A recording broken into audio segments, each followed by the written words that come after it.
বিদেশি পিস্তল সহ সোহেল রানা নামে এক যুবককে অস্ত্র সহ আটকের ঘটনায় মানববন্ধন করেছে আটক যুবকের পরিবার ও স্থানীয় এলাকাবাসী। আজ মঙ্গলবার জেলা শহরের চৌরাস্তায় এই মানববন্ধন কর্মসূচি পালন করে তারা। মানববন্ধনে আটক সোহেলের স্বজন ও এলাকাবাসীরা অভিযোগ করে বলেন, আটক সোহেল রানা নির্দোষ, তাকে কেউ ফাঁসিয়েছে বলে দাবি স্বজন ও স্থানীয়দের। ঘটনাটির সুষ্ঠু তদন্ত করে বিচারের দাবি করেন তারা। আমাদেরকে ষড়যন্ত্র করে ফাঁসানো হয়েছে। আমার স্বামী সম্পূর্ণ নির্দোষ। সঠিক তদন্তের মাধ্যমে সুষ্ঠু বিচার চাই আমরা। বাসা থেকে পাইছে ঠিক আছে, কিন্তু সেটা যে আমার স্বামীর তা না। আমরা তো বলছি এটা ষড়যন্ত্র। এখন মানুষ ষড়যন্ত্র করলে কি না করতে পারে।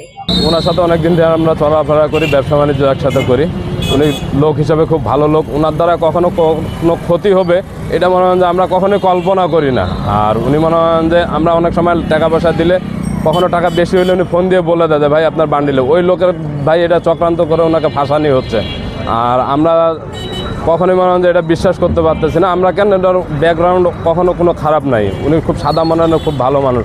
আমরা চাই ওনার মনে হয় যে এই বিষয়টা খুব ভালোভাবে সুষ্ঠু তদন্ত হোক, তদন্ত হয়ে উনি মনে হয় যে আইনের ন্যায় বিচার পাক।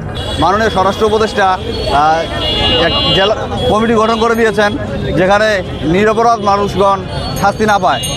আমি সেই কমিটির কাছে আমার আকুল আবেদন, বিষয়টি খতিয়ে দেখে পূর্ণ তদন্তের সাপেক্ষে আমার ভুক্তভোগী আসামিকে নিঃশর্ত মুক্তি যেন দান করেন।